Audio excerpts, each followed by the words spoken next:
అందరికీ హాయ్, బాగున్నారా? బేసిక్గా స్టార్ట్ చేసే ముందు ఒకటి చెప్తా. హనుమంతుడు ఉన్న చోట జై హనుమాన్ అన్న తర్వాత మన పని మొదలెడతాం, అవునా? శ్రీరాముడు ఉన్న చోట జై శ్రీరామ్ అన్న తర్వాత మన పని మొదలెడతాం, అవునా? అలాగే బాలయ్య బాబు గారు ఉన్న చోట జై బాలయ్య అన్న తర్వాతే మన స్పీచ్ మొదలెడతాం. ఒక్కసారి జై బాలయ్య అనండి. ఇప్పుడు బాలకృష్ణ గారి గురించి మాట్లాడుకునే ముందు మనం ఒకరి గురించి ఈరోజు మాట్లాడుకోవాలి.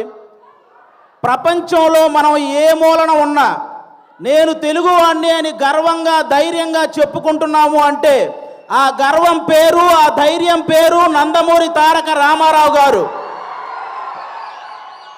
శ్రీరాముడు, శ్రీకృష్ణుడు ఈ దేవుళ్ళు ఎలా ఉంటారో మనకు తెలియదు, కానీ రామారావు గారు ఆ పాత్రలు వేసినప్పటి నుంచి శ్రీకృష్ణుడుగా ఆయన ఫోటోలే ఇంట్లో పెట్టాం, శ్రీరాముడుగా ఆయనకే చేతులెత్తి దండం పెట్టాం, అవునా కాదా? అలాగే మీరందరూ గమనించినట్టయితే మీ రామారావు గారి గురించి చెప్పాలంటే నాకు అంటే చిన్నప్పటి నుంచి ఆయన సినిమాలు ఎన్నో చూసి పెరిగా. మీరు బొబ్బిలి పులి అనే ఒక సినిమా చూసారా? మీరు లాస్ట్లో ఒక 15 నిమిషాల కోర్టు సీన్ ఉంటుంది, అది ఒక్కటి చూడండి చాలు. ఆయన గాంభీర్యం, ఆయన బాడీ లాంగ్వేజ్, ఆయన డైలాగు మాడ్యులేషన్, అలాంటి వ్యక్తిని పుట్టిన ప్రతి ఒక్కరూ స్మరించుకోవడం తప్ప మళ్ళీ అలాంటి నటులు, అలాంటి నాయకులు మళ్ళీ పుట్టరు. అలాంటి రామారావు గారి గురించి ఈరోజు బాలకృష్ణ గారి సమక్షంలో ఆయన 101వ జయంతి సందర్భంగా స్మరించుకోవటం నిజంగా అదృష్టంగా భావిస్తున్నాను sir. Thank you so much. Telugu జాతి గౌరవాన్ని రామారావు గారు కాపాడితే రామారావు గారి గౌరవాన్ని ఒక పక్క దమ్మున్న సినిమాలు చేస్తూ ఇంకో పక్క నిజాయితీ గల రాజకీయాలు చేస్తూ కాపాడుకుంటూ వస్తున్న వ్యక్తి మన నందమూరి బాలకృష్ణ గారు. నందమూరి బాలకృష్ణ గారు మీరందరూ గమనించినట్లయితే చాలామంది బాలకృష్ణ గారు ఎవరినో కొట్టారు, బాలకృష్ణ గారు ఎవరినో తిట్టారు అని రాస్తుంటారు. కానీ బాలకృష్ణ గారు కొన్ని వేల మంది పేద ప్రజల బతుకులు నిలబెట్టారు, అది రాయాలి.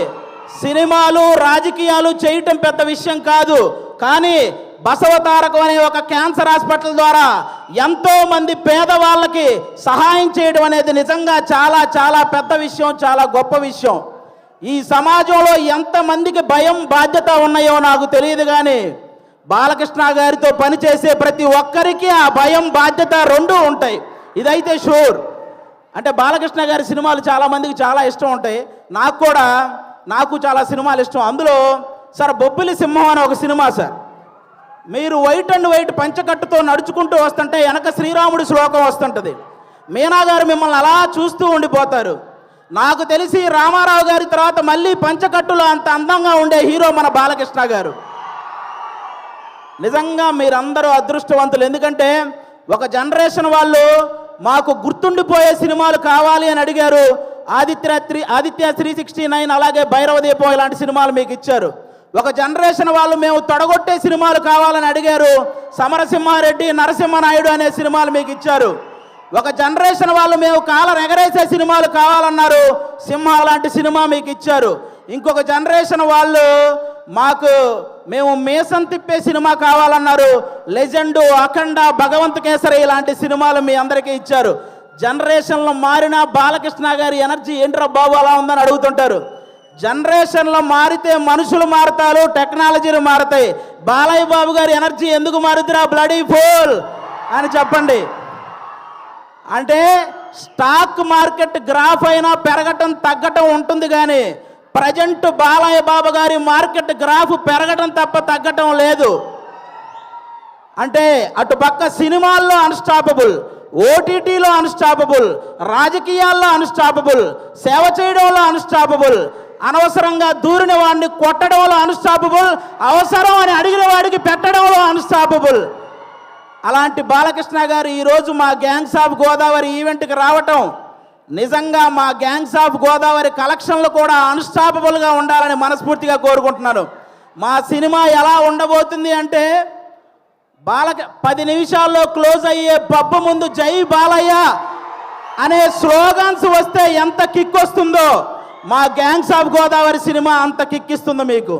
బాలకృష్ణ గారి చేతిలో ఉన్న మైక్ స్టైల్గా అలా ఎగరేసి పట్టుకున్నప్పుడు ఎంత కిక్ వస్తుందో మా గ్యాంగ్స్ ఆఫ్ గోదావరి సినిమా అంత కిక్ వస్తుంది.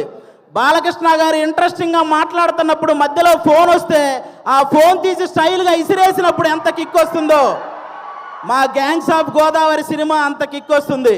పద్ధతిగా ఫోటో దిగాల్సినోడు ఫోన్ తెచ్చి మొహాన పెట్టినప్పుడు బాలకృష్ణ గారు అలా తడితే మీకు ఎంత కిక్ వస్తుందో మా గ్యాంగ్స్ ఆఫ్ గోదావరి సినిమా అంత కిక్ వస్తుంది. బాలకృష్ణ గారి సినిమాల్లో సెకండ్ హాఫ్లో వచ్చే క్యారెక్టర్ మనకి ఎంత కిక్కిస్తుందో ఈ గ్యాంగ్స్ ఆఫ్ గోదావరి సినిమా కూడా అంత కిక్కిస్తుంది. ఫైనల్గా ఒక మాటలో చెప్పాలంటే మ్యాన్షన్ హౌస్ వేస్తే ఎంత కిక్ వస్తుందో మా గ్యాంగ్స్ ఆఫ్ గోదావరి కూడా అంతే కిక్కిస్తుంది.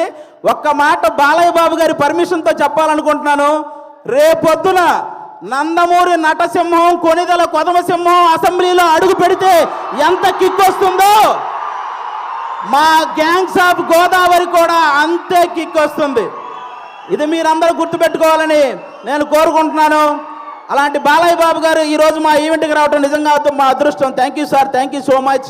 ఈ సినిమాలో విశ్వక్సేన్ గారు ఒక 28 ఏళ్ల కుర్రాడు రత్న అనే పేరుతో థియేటర్లో చేయబోయే మాస్ జాతరను మీరందరూ రేపు 31వ తేదీ చూడబోతున్నారు. మామూలు విషయం కాదు. అతను విశ్వక్సేన్ అనే అతను సినిమాలు చేస్తే ఒకటి పెట్టిన డబ్బులు వెనక్కి వస్తాయి, లేకపోతే లాభాలు వస్తాయి, నష్టాలు మాత్రం రావు. అలాంటి పర్ఫార్మర్ అతను. 24 క్రాఫ్ట్స్ మీద పట్టున్న వ్యక్తి మన విశ్వక్సేన్ గారు. అలాంటి వ్యక్తికి ఈ సినిమా పెద్ద విజయాన్ని ఇవ్వాలని మనస్ఫూర్తిగా కోరుకుంటున్నాను. ఇక డైరెక్టర్ కృష్ణ చైతన్య గారు తన మైండ్లో గుర్తొచ్చిన డైలాగుని మీ మైండ్లో గుర్తుండిపోయేలా రాసే రైటర్ కమ్ డైరెక్టర్ మన కృష్ణ చైతన్య గారు. మనందరికీ త్రివిక్రమ్ గారు అంటే చాలా ఇష్టం. త్రివిక్రమ్ గారికి కృష్ణ చైతన్య అనే వ్యక్తి చాలా ఇష్టం. కాబట్టి ఈ సినిమాలో ముఖ్యంగా కుప్పలుగా డైలాగులు ఉంటాయి. మీరు అవన్నీ కూడా ఎంజాయ్ చేస్తారు. నెక్స్ట్ అంజలి గారు మిమ్మల్ని సీత అనే ఒక క్యారెక్టర్తో మైమరిచిపోయేలా చేసింది. గీతాంజలి అనే ఒక క్యారెక్టర్తో భయపించేలా చేసింది. ఈరోజు ఈ రత్నమాల క్యారెక్టర్తో ఆ 2 క్యారెక్టర్లు మర్చిపోయేలా చేయబోతుంది అంజలి గారు. ఇంకో పక్క మా నేహా శెట్టి డీజే టిల్లునే భయపెట్టిన రాధిక. ఈ సినిమాలో రత్నాకి భయపడబోతున్న బుజ్జి లాగా తను చూడబోతున్నారు. రాధికాని మర్చిపోతారు, బుజ్జిని గుర్తుపెట్టుకుంటారు. షూర్ షాట్గా చెప్తున్నాను.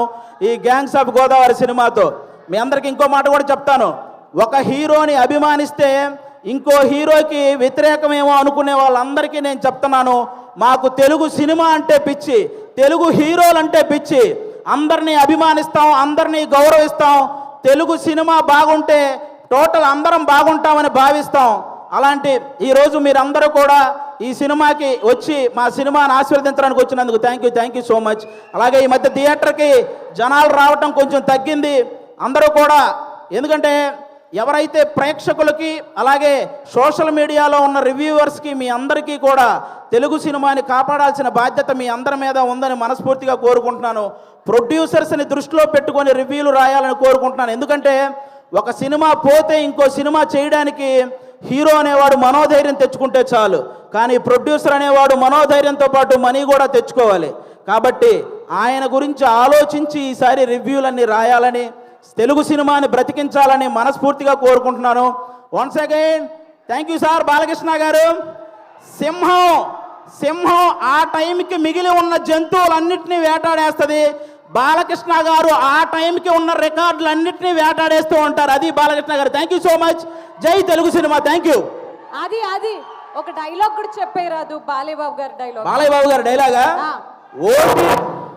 ఓటీటీ అయినా సినిమా అయినా పొలిటికల్ అయినా నాన్ పొలిటికల్ అయినా ఆయన దిగనంత వరకే.